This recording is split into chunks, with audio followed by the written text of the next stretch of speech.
as pazes com a torcida. Uma palavra. Pode falar. Não dizem nada. Eu tô tranquilo, cara. E ao mesmo tempo... Hoje eu tô tranquilo, assim. Não tem nada que tenha acontecido ontem. O que você achou de ontem? Cara, pra ser muito honesto, Fernanda, mais uma vez, o Vasco da Gama fez uma partida ruim, de forma geral, né? Eu acho que nos 30 primeiros minutos o Vasco até fez uma partida bem equilibrada, uma partida, digamos assim, que conseguiu conter o Internacional, conseguiu criar boas chances também.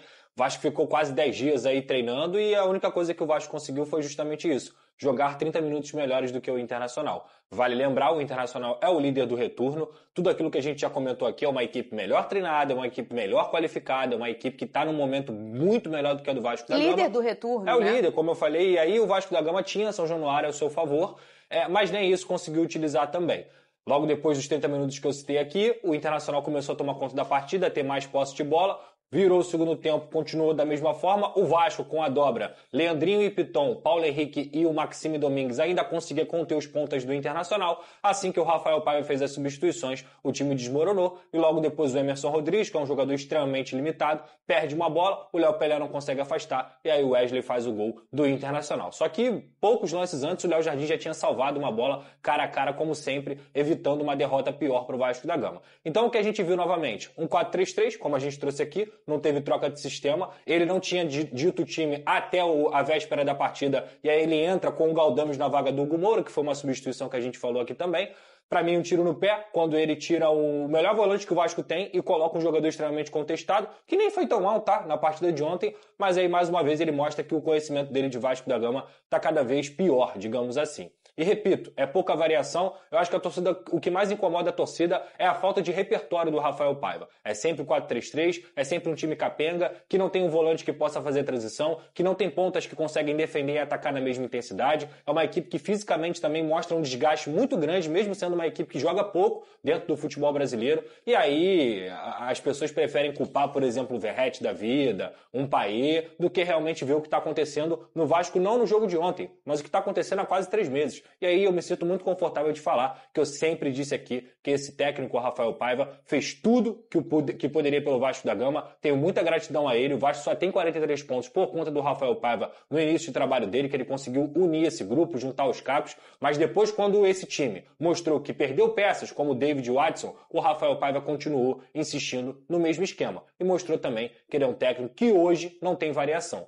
Entendo que talvez daqui a 2, 3 anos, ganhando bagagem, ele possa ser um grande treinador aí no futebol brasileiro. Hoje, ele não está pronto para o que é o Vasco da Gama. E que é super natural quando a gente está falando de uma pessoa que está começando o seu trabalho, Vini Casagrande. Claro. Isso não é um defeito do Rafael Paiva. Isso é a parte do processo de amadurecimento de um treinador. Vamos colocar aqui na tela o desabafo. Na verdade, eu acho que as boas palavras que o Verratti entrega para o seu torcedor. Como sempre, o Verratti sendo esse cara, com esse ponto de energia, com essa confiança e essa esperança de dias melhores. E o que eu mais gosto do Verratti, talvez a idade entregou isso a ele, esses jogadores mais maduros têm essa despreocupação em eu não posso falar, eu não vou falar. O Verratti vai lá e fala. E ele diz, em momentos como esse, onde sinto muita vergonha, é quando você tem que sair para dar a cara. Viemos de uma sequência de jogos desfavoráveis.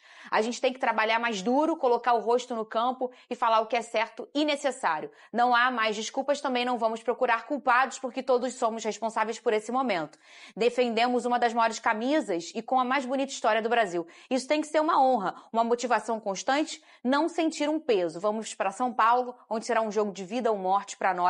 Se entendermos assim, não tenho dúvidas que vamos conseguir, mas depende pura e exclusivamente de nós, de mais ninguém, falou o Verratti em sua rede social, Vini Casagrande. Antes de comentar sobre o Verratti, falar sobre o Rafael Paiva, porque ele precisa aprender também a conversar com a torcida. E quando eu falo conversar com a torcida, é na entrevista coletiva. Não dá para ele chegar na frente das câmeras e dizer o que ele falou, que a torcida vascaína é que mais vai os jogadores. Independentemente se ele acha isso, se de fato isso acontece, ele não pode falar isso. Ele não pode. Ele está indo contra a torcida. Então acho que isso também faz parte do aprendizado e para mim, repito o que eu já falei anteriormente, o Rafael Paiva não é treinador para assumir o que é o Vasco da Gama, que fica de aprendizado para a diretoria e que já vale buscar um novo treinador pensando em 2025. Sobre Verratti, Para aqueles torcedores que não sabem o que aconteceu depois do jogo, ele também botou a cara na frente das câmeras. Isso precisa ser ressaltado e elogiado. Ele sempre porque bota, a gente vê, muitas vezes, jogadores não querendo falar após uma derrota. E ontem eu fiquei na expectativa. Eu falei, será que algum jogador vai falar? E eu sabia que o Verratti ia botar a cara, porque ele tem sido esse perfil de jogador, esse perfil de capitão. Botou a cara lá e botou também nas redes sociais com palavras que eu concordo 100%. Eu não tiro uma vírgula sequer do texto que o Verratti publicou ali nas redes sociais. Mas o Vasco é isso. Assim, de fato, eu concordo com o Pedrosa. Se a gente pensasse assim, quem é o favorito para ganhar essa partida, mesmo sendo em São Januário, era o Internacional. E o problema para mim, eu brinquei aqui antes do Pedrosa comentar, é a forma como perde, a falta de variação tática. E isso, de fato, eu concordo 100% com o Pedrosa. O treinador ele não tem uma variação. Totalmente diferente, por exemplo, quando eu ressalto o trabalho do Felipe Luiz no Flamengo, que mostra uma variação, um repertório. E o Rafael Paiva não. Para mim, o trabalho dele bateu no teto. Não tem mais o que entregar. Agora é torcer para que o Vasco termine de uma maneira digna o Campeonato Brasileiro. A gente falou do Verratti. Eu queria agora falar com você, já falamos desse jogo, do que se entende pro Vasco. Faltam 4 jogos só para acabar essa temporada. Mas eu acho assim, o que mais ficou forte na noite de ontem foi a fala do Rafael Paiva. Ela já apareceu no VT, mas eu vou pedir pro pessoal botar de novo, pro nosso telespectador prestar mais uma vez atenção. E eu quero a opinião de Lucas Pedrosa sobre essa fala de Rafael Paiva. Tá no ponto aí, produção? É uma fala do Rafael Paiva, em que ele fala, que eu achei forte, em que ele fala que a torcida do Vasco vaia muito, né? E eu vou discordar dele amplamente, e eu acho que é bem, bem longe da torcida do Vasco ser a que mais vaia no Brasil. Pelo contrário, se a gente for pensar que toda a torcida vaia, que o lugar, a manifestação do seu torcedor de reclamar, não é dando porrada em ninguém, quebrando coisa, e nem xingando na internet. É ali. Ali é o lugar de você se manifestar e de você falar como torcedor assim, eu não tô gostando, é vaiando. Então, assim, não há problema nenhum vaias no futebol, elas acontecem em todas as torcidas. E mesmo num tempero de tamanho, eu acho que a torcida do Vasco é uma das que menos vaia, inclusive, é a que mais apoia, uma das que mais apoiam até o fim, se a gente for pensar dentro do Caldeirão. Vamos escutar novamente a fala do Rafael Paiva. Eu não vejo torcida vaiar mais jogador do que a torcida do Vasco, né? Já falei isso algumas vezes aqui. A gente sofre muito no Vasco, todo mundo, torcida, staff, jogadores, por essa ânsia que a gente tem de ver o Vasco onde o Vasco merece estar, que é disputar títulos, que é disputar Libertadores. Eu fiquei indignada, Venê também, e eu quero que você fale sobre essa fala, o Lucas Pedrosa, do Rafael Paiva. Lembrando que nós aqui nesse programa sempre elogiamos demais o trabalho do Rafael, que o Pedrosa acabou de dizer que o Vasco não teria seus 43 pontos se não fosse esse cara aqui. Ele chega de uma forma avassaladora, vamos dizer assim, positivamente falando, no Vasco, num momento muito historicamente delicado, onde estava saindo o SAF, a 777, entrando o presidente do Social e Olímpico, enfim, uma grande dificuldade, e ele assumiu bem esse papel.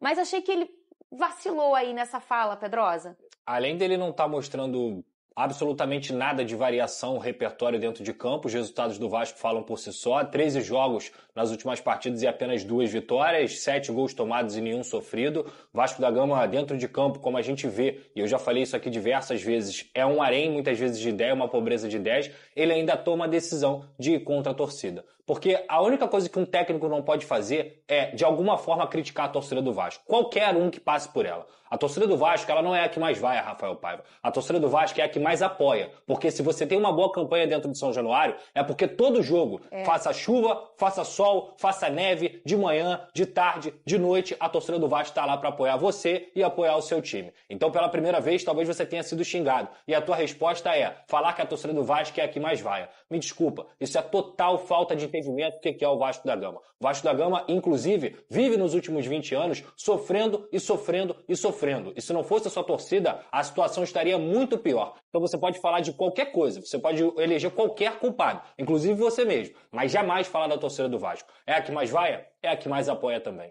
E, Venê, a gente já trouxe, e eu acho que o Rafa é um cara que conhece, né? Porque é um cara que trabalhava já no Vasco. A gente trouxe aqui que a torcida